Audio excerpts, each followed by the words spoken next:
रात्री 12 नंतर आई वडील स्वतःच्या मुलीला महाराजांकडे सोडून द्यायचे आणि मग जे व्हायचं ते ऐकून तुम्हालाही शॉक बसेल.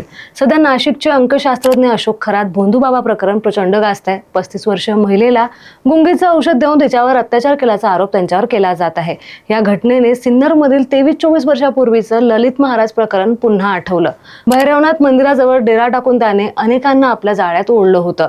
त्याच्या भविष्यवाणीच्या इतक्या मोठमोठ्या चर्चा होत्या की हॉटेल व्यावसायिक असो, डॉक्टर्स असो, व्यापारी असो, सगळेच त्याच्या मागे फिरू लागले होते आणि त्यांच्या घरातील महिलांनाही त्याने आकर्षित करून ठेवलं होतं. एका प्रतिष्ठित हॉटेल व्यावसायिकाने त्याच्या कामावर फिदावून त्याला कार सुद्धा गिफ्ट दिली होती.